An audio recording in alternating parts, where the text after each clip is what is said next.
Most people who drive through Deal, New Jersey see a quiet stretch of oceanfront between Long Branch and Asbury Park. Handsome houses sit behind tall hedges. Nothing announces itself.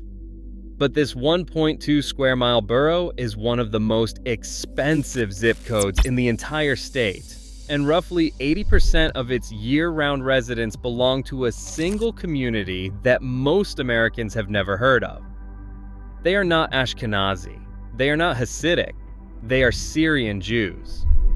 Their families trace a line from the ancient souks of Aleppo and Damascus, through the tenements of the Lower East Side, through the brownstones of Bensonhurst, through the grand apartment buildings lining Ocean Parkway in Brooklyn, and from there to this silent, manicured borough on the shore. In the 2000 census, Deal had the highest percentage of Syrian Americans of any municipality in the entire United States. Its permanent population hovers around 750. Every summer, that number swells past 6,000. And it has 6 synagogues, all of them following Syrian and Egyptian Orthodox traditions, in a town most New Jerseyans could not find on a map. This is not a retirement colony. This is not a resort town. This is a node in a network that stretches from the Middle East to Brooklyn to the Jersey Shore to Aventura, Florida. And that network was not designed by urban planners or developers. It was shaped by a rabbinical edict signed in 1935. The question this story tries to answer is simple enough to ask. What is it about Sephardic and Mizrahi Jewish culture, its particular relationship to family, commerce, geography, and memory, that allows these communities to build themselves into places the rest of America does not even notice? The first Syrian Jews to reach American soil were Jacob Dweck and Ezra Sitt, both from Aleppo. They sailed from Liverpool, England on July 22, 1892, aboard the Germania. They landed in a country that did not know what to make of them. They were Jewish, but they did not speak Yiddish. They were Arab, but they were not Muslim. They arrived carrying a language and a liturgy and a cuisine that belonged to neither of the categories America had prepared for them. More families followed in the early 1900s. 3 forces pushed them out of Syria. The economy in Aleppo was collapsing. The Young Turks, who had overthrown the Ottoman Sultan, were conscripting Jewish men into the military. And the rise of Zionism in the region had triggered a new strain of anti-Semitism that made daily life dangerous. They settled first on the Lower East Side of Manhattan.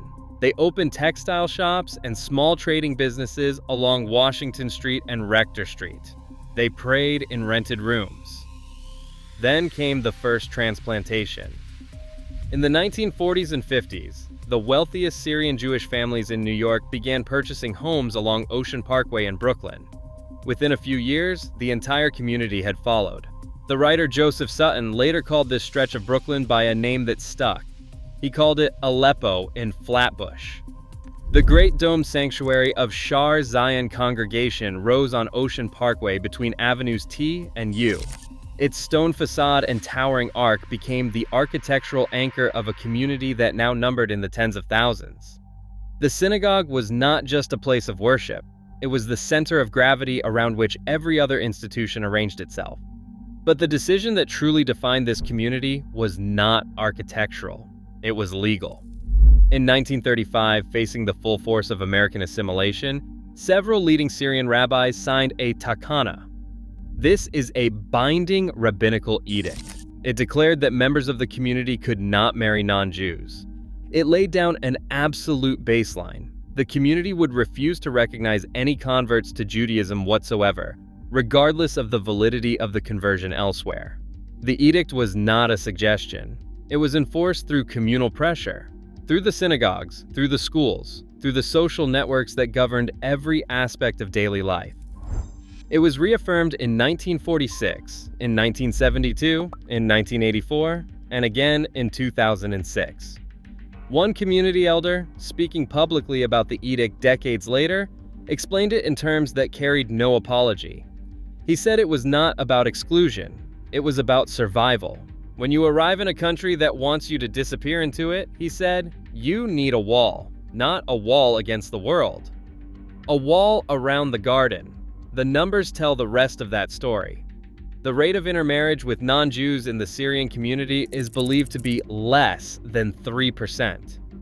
In the broader American Jewish population, that figure reaches as high as 50%. Most immigrant communities in the 20th century lost their ethnic distinctiveness within 2 or 3 generations. The Syrian Jewish community did the opposite. Each generation emerged more cohesive than the last. Deal, New Jersey entered the picture in the 1960s. The community had been vacationing together in nearby Bradley Beach for decades. Families rented summer cottages in clusters, walking to makeshift prayer services in rented halls, gathering on the boardwalk after Shabbat. When the time came to build something permanent along the shore, they chose Deal. By 1973, the community numbered more than 100 homeowners. That same year, after a 15-year effort, the Synagogue of Deal was dedicated on Norwood Avenue. It was the first synagogue ever built in the borough. Its distinctive octagonal shape became the landmark of a community that had, once again, moved together. A longtime Deal resident and community historian has explained what the outside world misunderstood about those early years. He says that when families first moved from Bradley Beach, people on the outside thought it was just wealthy people buying beach houses. They did not understand that this was a community moving as one body. That the synagogue came first, and the houses followed. That the whole point was to be within walking distance of one another on the Sabbath. On a Friday afternoon in July, the Aaron Deal carries salt from the Atlantic. The streets are wide and lined with tall hedges that obscure houses large enough to hold 3 generations. Some properties share tennis courts and swimming pools between family compounds, rather than fencing themselves off from each other in the manner of the Hamptons. On Norwood Avenue, the commercial strip, kosher restaurants, and cafes fill with voices speaking Arabic and Hebrew alongside English. Children walk in groups toward the synagogue. The smell of kibbeh and sfiha drifts from open kitchen windows. The bakeries are finishing their last trays of ka'ak, the sesame-crusted bread rings that have accompanied Shabbat in Syrian households for centuries.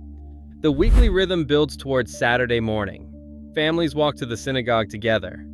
The liturgy inside follows the Aleppo rite, chanted in a style that would have been recognizable in northern Syria 200 years ago.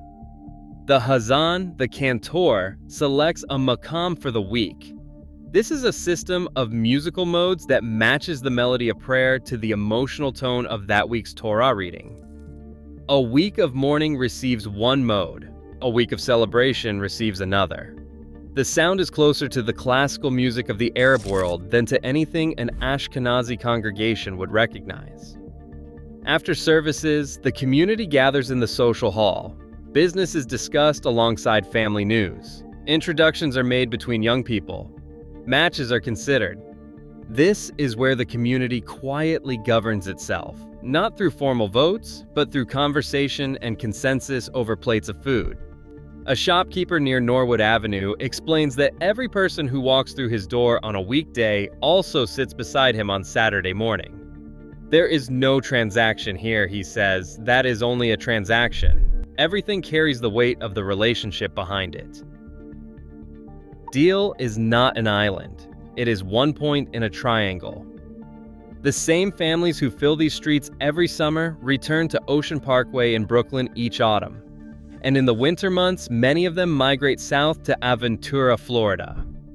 The Edmund J. Safra Synagogue in Aventura began in the early 1990s as a handful of men meeting in a small room in the North Tower of Turnberry Isle. They gathered on Saturday mornings and said their prayers. During the week, they prayed at various small synagogues along Dixie Highway or above the police station at Aventura Mall. Within 2 decades, that small prayer group had become a full congregation with a permanent sanctuary and a growing community around it. This is the replication pattern. A few families arrive, they find a place to pray. The place to pray becomes a permanent synagogue.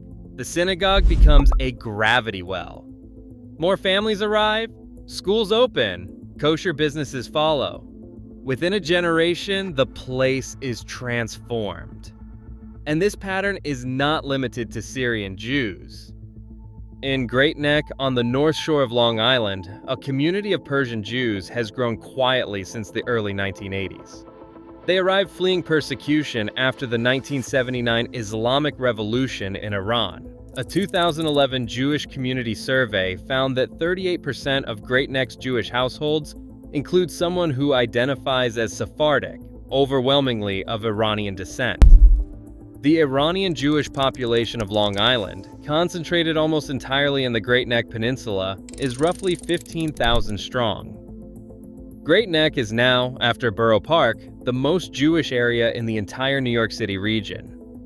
The Mashhadi Jewish Center on Great Neck Road serves a community that traces its origins to the city of Mashhad in northeastern Iran. In Forest Hills, Queens, along 108th Street, a stretch that locals call Bukharian Broadway, the storefronts are filled with Bukharian restaurants and gift shops, their signs written in Cyrillic and English.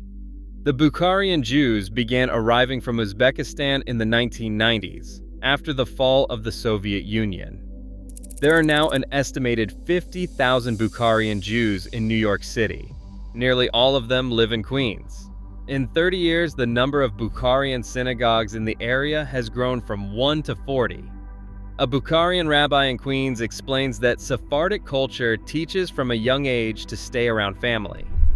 The difference between Ashkenazi and Sephardic life, he says, is that Sephardic children grow up expecting to live near their parents and grandparents. Multi-generational households are not a sign of financial hardship. They are the default. But cohesion of this kind has costs that the community itself debates in private and occasionally in public. The 1935 edict remains a subject of deep disagreement. Supporters argue that it has been the single most effective tool of cultural preservation in American Jewish life. They point to the 3% intermarriage rate. They point to the unbroken chain of Aleppo liturgy sung every Saturday in Deal and Brooklyn and Aventura. Opponents, including some within the Orthodox world, argue that the low intermarriage rate has more to do with widespread attendance at Orthodox day schools than with the edict itself. They note that other Orthodox communities achieve similarly low rates without any equivalent ban. In Great Neck, a new generation of American-born Persian Jews is pushing against the boundaries their parents carefully maintained. Some are marrying Ashkenazi Jews, something that would have been unthinkable a generation ago. In Queens, young Bukharian families face rising housing costs that push them toward neighborhoods where the community infrastructure does not yet exist. The gravitational pull of the broader American culture works on every generation, quietly, constantly. A second-generation Persian Jewish woman who grew up in Great Neck speaks of the particular vertigo of belonging to two worlds at once. She describes feeling deeply connected to the community that raised her and sometimes distant from the country that surrounds it. Leaving, she says, feels like a kind of betrayal. Staying requires a daily act of choice.